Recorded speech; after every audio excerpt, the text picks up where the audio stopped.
You are not a warrior. Not yet. But tonight, your name is spoken in the worst way possible. Argr. One word. And with it, you are no longer a man. No longer protected. No longer alive in the ways that count. Your father doesn't look at you. Your brother clutches his axe a little tighter. And as the elders turn away, the wind whispers something older than law. Unmanly. You have been sentenced, not with a blade, not with fire, but with silence. Before we descend into the shadows of Viking justice, a quiet request. These stories take a lot of time, effort, blood, and more than a little money to bring to life. If you find meaning in the dark and forgotten past, consider subscribing. Help me reach my first 1,000 and keep this archive from turning to dust. Chapter 1. The word that killed you. You are 16, a boy. But in the Norse world, that word means nothing if your manhood is in question. Someone called you Argr, a word shaped like a dagger. It doesn't mean weak. It means wrong, unnatural. It means you might have submitted, in a bed, in a fight, in spirit. Maybe you practiced cedar, women's magic. Maybe someone lied. Maybe you were simply too quiet. But none of it matters. In this society, words carve fate. To be Argr is to be accused under the Enid, not an insult, but a legal weapon. You must duel to cleanse your name. It's called Holmgang. Steel meets steel, blood settles honor. You don't fight, you don't even speak. The village watches you fall silent, and in that silence you fall from grace. Chapter 2. Skogganger into the forest. At dawn, you are Utlager, outlaw. You are not imprisoned, you are not beheaded, you are told to leave. Leave the village, leave the fire, leave the world. This punishment is called Skogganger, going into the forest.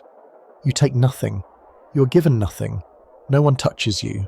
Touching a Nidinger taints the soul. You walk until the roofs vanish, until the birds no longer sing, until frost bites through your skin. In the forest, time unravels. Your breath fogs the air, but you no longer believe in your body. Your hands shake not from cold, but from absence. You build shelter with fingers that once learned how to write runes. Now you scratch in dirt.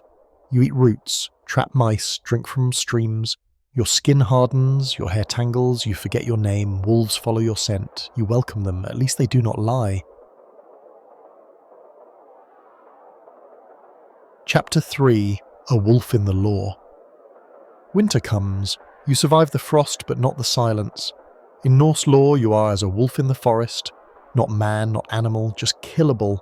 A merchant passes, he sees your fire. You freeze, but he doesn't speak, doesn't approach. He spits and moves on. You smell worse than the dead. You are not a threat, you are a curse. Anyone may kill you, and if they do, they owe no blood price, no compensation, no funeral. In fact, they may take your cloak, your knife, your teeth. Your soul, they say, is already lost. So you become shadow. You move at dusk. Sleep beneath tree roots. Eat snow. One day you glimpse your brother, hunting near the edge of exile. You do not speak. He doesn't see you. Or maybe he pretends not to. Your family has chosen the living. You are not among them. Chapter 4. Erased from blood. In your village, children learn the names of their fathers' fathers. They chant them like prayers, but your name is gone, not faded, carved out. You are a stain, so they scrubbed. Genealogies skip over your place. The sagas won't mention you. Stones will not bear your mark. You are not dead, but you have been deleted. Your mother, once proud, weeps in secret. Your father recites his lineage without you, and your cousins are told he never existed. This is not cruelty, this is survival. To be descended from an Argr is to risk shame, ruined marriages, lost land, suspicion at the thing, the assembly. So your blood chooses silence.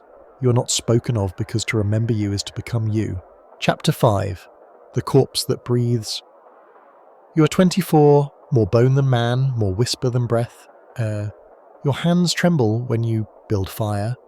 You sing to yourself in the old tongue, the one no one will answer. You used to dream of forgiveness. Then you dreamed of vengeance, now you dream of rain.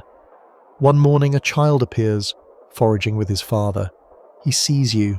You raise a hand, slowly, not to scare him, but to prove you're real. He stares, doesn't run, just looks. And then he speaks a word you haven't heard in years. Who are you? You open your mouth. Nothing comes. Because you are no one. You are not man, not beast, not spirit, not kin. You're a story erased. A page board you burned. A corpse that breathes. But in that moment you wonder if this child will remember your eyes. Not your name, not your shame, just that you once lived. And maybe that is enough. Chapter 6. The Feast They Didn't Invite You.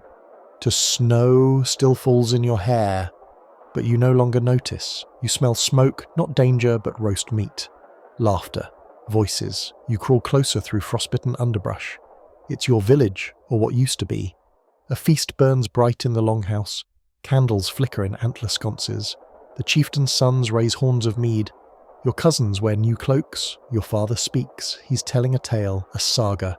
But not yours. Your name is not sung, your deeds forgotten. They chant the bloodline and you are the breath they skip. You stay hidden behind a dying tree, your ribs sharp against bark.